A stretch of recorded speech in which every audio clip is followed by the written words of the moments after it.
teman-teman, di video kali ini saya akan membahas salah satu angkatan sastra Indonesia, yaitu angkatan 45 beserta tokohnya dan karyanya.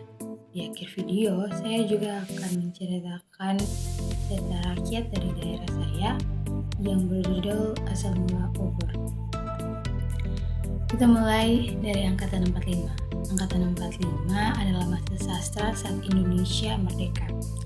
Pada masa ini, karya sastra lebih bebas, berani, dan penuh semangat berjuang.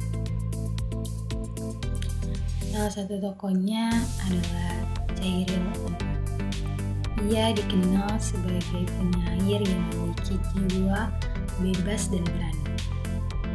Karyanya yang terkenal adalah puisi berjudul Aku. Puisi ini menceritakan tentang seseorang yang ingin hidup bebas, tidak mau diatur dan berani menghadapi apapun, bahkan kematian.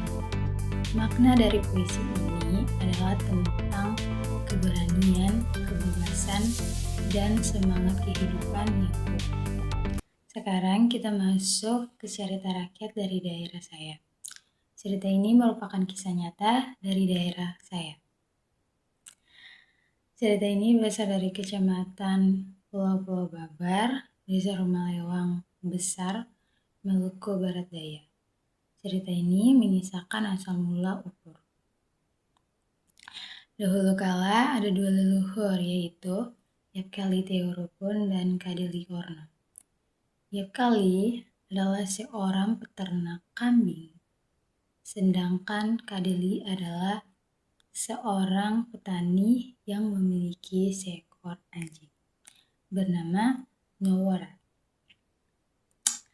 Suatu hari, Yapkali pergi mengembalakan kambingnya ke hutan.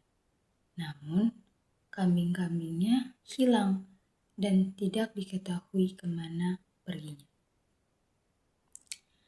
Yapkali kemudian meminta bantuan kepada Kadeli Orno dengan meminjam anjingnya Nyowora untuk mencari kambing tersebut. Kadeli mengizinkan dengan syarat anjing itu harus segera dikembalikan. Yapkali bersama anjing itu berjalan melewati kampung Rumalewang kecil dan Lekatupun. Saat sampai di suatu tempat bernama Nokoari, anjing itu menggonggong. Ternyata semua kambing Yapkali berada di tempat itu. Ia pun senang. Setelah itu, Yapkali beristirahat dan kemudian pulang. Dalam perjalanan, ia mendengar bahwa beberapa bulan sebelumnya ada seorang gadis remaja di kampung Lekatupun yang hilang. Sesampainya di rumah, anjing Nyowora belum kembali. Yapkali menjadi khawatir lalu kembali ke hutan untuk mencarinya. Di tempat kejadian, ia mendengar suara anjing itu menangis. Saat didekati, ternyata anjing itu berada di dekat tulang belulang seorang gadis yang sudah lama meninggal. Anjing Nyowora kemudian menjilat tulang belulang tersebut dari kepala hingga kaki.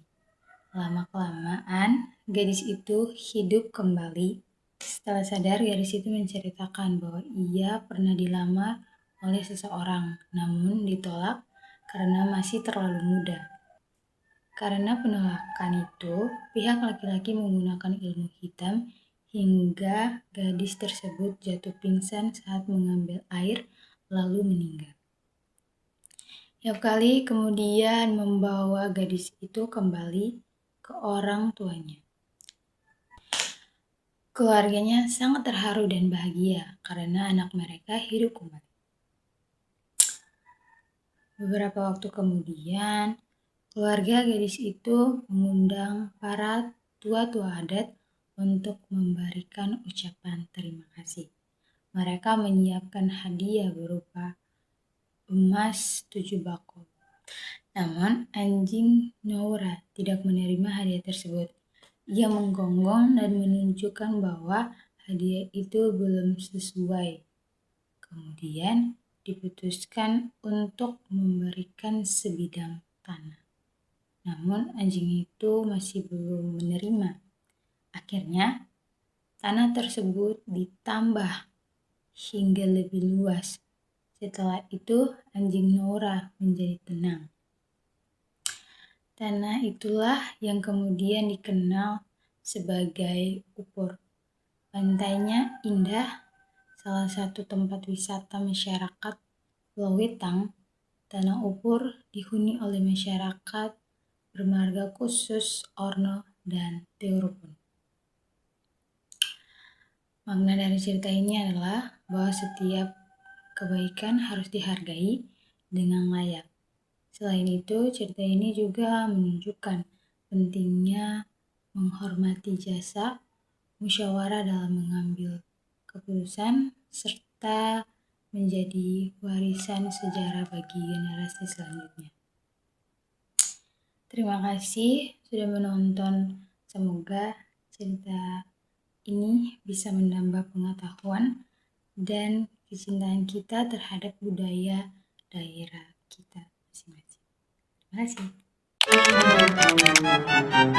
kasih.